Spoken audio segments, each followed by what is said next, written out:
नमस्कार दोस्तों पिछली क्लास में प्रॉफिट एंड लॉस का बेसिक कॉन्सेप्ट उसको हमने कुछ इसी टाइप के एग्जांपल लेके समझा था। आज की क्लास में हम प्रॉफिट एंड लॉस का एक और टाइप समझेंगे, टाइप 2। और इस टाइप में हमारा क्वेश्चन है, एक दुकानदार किसी वस्तु को विक्रय मूल्य के आधार पर 25% की हानि पर बेचता है, तो वास्तविक हानि परसेंटेज बताइए। बहुत ही आसान क्वेश्चन है और बहुत ही स्पीड से होने वाला क्वेश्चन है, लेकिन ये जितनी स्पीड से होने वाला क्वेश्चन है उतनी ही स्पीड से स्टूडेंट एग्जाम में या तो इसको छोड़ देते हैं या फिर गलत कर देते हैं। क्यों गलत कर देते हैं? क्योंकि क्वेश्चन की भाषा सही से समझ में नहीं आती। अगर क्वेश्चन की भाषा आपको समझ में आ गई तो इसका सॉल्यूशन बहुत आसानी से निकल के आ जाएगा। देखिए, सॉल्व करते हैं। हमको इस क्वेश्चन में एक ही टर्म्स दे रखी है 25%। 25% को कैसे लिख सकते हैं? 25/100। अब देखिए क्या कह रहा है, एक दुकानदार किसी वस्तु को विक्रय मूल्य के आधार पर 25% की हानि पर बेचता है, तो वास्तविक हानि परसेंट। दोस्तों, वास्तविक हानि परसेंट या वास्तविक लाभ परसेंट हमेशा क्रय मूल्य पर निकलता है, जबकि क्वेश्चन में किस पे निकाल रखा है? विक्रय मूल्य को आधार मानकर। यानी ये जो आधार है ये क्या है? आपका विक्रय मूल्य, सेलिंग प्राइस, एसपी। ये क्या है आपका? 25% हानि, यानी ये क्या है आपका? हानि, लॉस। जबकि ये हानि परसेंट आपको क्रय मूल्य पर निकालनी है। हमको विक्रय मूल्य पर दे रखी है और निकालनी क्रय मूल्य पर है, तभी वास्तविक हानि परसेंट निकल कर आएगा। तो इसको सही करिए, आप क्रय मूल्य निकालिए। देखिए, जो दुकानदार है इस वस्तु को जितने में बेच रहा है उससे अधिक में खरीद कर लेकर आया, तो यानी ये 100 रुपए में बेच रहा है और 25 रुपए अधिक में खरीद कर लेकर आया, तभी तो इसको 25 रुपए का लॉस होगा। इसका मतलब आपका क्रय मूल्य क्या होगा? 100 आपका विक्रय मूल्य है, इससे 25 रुपए अधिक में वो खरीद कर लेके आया, तो क्रय मूल्य क्या हो जाएगा? 125 रुपए। समझ में आ गया? अब आपको क्रय मूल्य निकल के आ गया, हानि परसेंट निकाल दीजिए। अब इस क्रय मूल्य पर आपकी हानि कितनी है? 25 रुपए कम में आप बेच रहे हो, 100 रुपए में बेच रहे हो, ठीक है, तो बस वास्तविक हानि परसेंट निकाल लीजिए आप।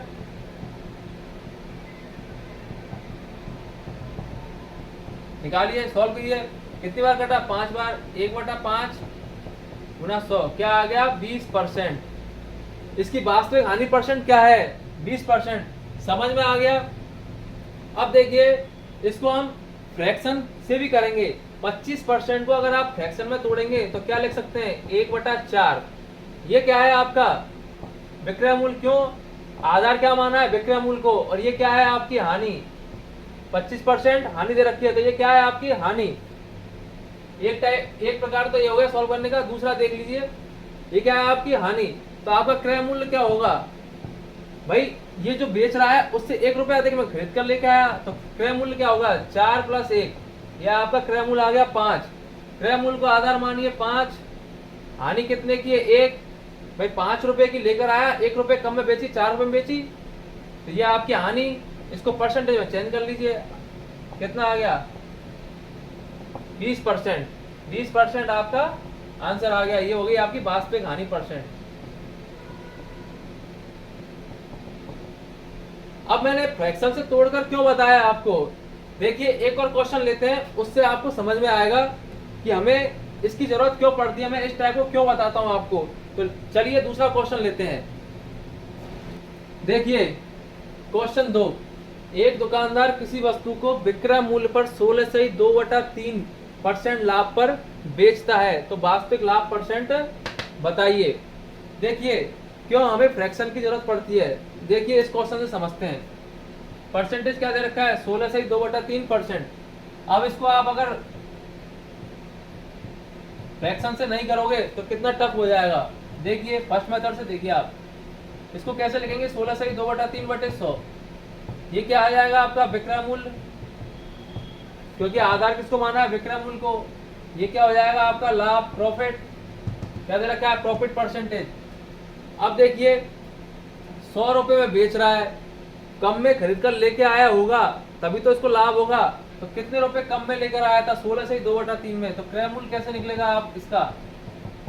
100 रुपए में बेचा है, 16.2/3 रुपए कम में इसको खरीद कर लेकर आया, तो क्रय मूल्य 100 - 16/2/3 अब इसको इस प्रकार से करने लगे आप तो एग्जाम में कितना टाइम खर्च हो जाएगा। तो इसलिए कभी कभी हमको फ्रैक्शन की बहुत जरूरत पड़ती है, जिससे क्वेश्चन हमारा स्पीड से और एक्यूरेसी के साथ सॉल्व हो जाए। देखिए करते हैं, फ्रैक्शन लेके करते हैं। अब समझ में आया आपको? 16 सही 2/3% को फ्रैक्शन में लिखेंगे तो क्या लिख सकते हैं? 1/6। परसेंटेज की क्लास में आपको बता रखा है और बहुत ही अच्छे से समझाया है कि फ्रैक्शन कैसे निकालते हैं। अगर नहीं है तो एक बार और देख लीजिए। देखिए सबसे पहले पिछले क्वेश्चन में क्या परसेंटेज थी? 25%। इसको देखिए, इसको फ्रैक्शन में तोड़ेंगे तो क्या लिखेंगे? 25/100। काटिए, कितनी बार कटा? 4 बार। क्या आ गई फ्रैक्शन? 1/4। इसी प्रकार इसको देखिए 16 सही 2/3%। इसको क्या लिख सकते हैं? 16 सही 2/3/100। आगे देखिए 16 16 32 16 3 48 और 2 50। 50/3/100। 100 को ऊपर ले जाइए, 50/300। काट दीजिए, कितनी बार कटा? 6 बार। क्या आ गया? 1/6 आ गया। 1/6 तो आप इस प्रकार से निकाल सकते हैं। लेकिन हमको एग्जाम में ये टाइम बचाना है, तो हमको ये डायरेक्ट याद होना चाहिए। और याद कब होगा? जब आप बहुत सारे क्वेश्चन की प्रैक्टिस करोगे, तब जाके ये आपसे हो पाएगा। नहीं ऐसे तो रटते रहिए या फिर एग्जाम में निकालते रहिए बैठ के। देखिए 16 सही 2/3% का फ्रैक्शन है, होता है 1/6। अब देखिए क्वेश्चन कितनी आसानी से हो जाता है। 6 क्या हो गया? विक्रय मूल्य। आधार क्या मान रखा है? विक्रय मूल्य को। ये क्या हो गया? लाभ। लाभ परसेंट दे रखा है, इसलिए क्या है? लाभ। अब देखिए 6 रुपए में बेच रहा है, 1 रुपए कम में खरीद कर लेके आया। कितने में खरीद कर लेके आया? 5 रुपए में।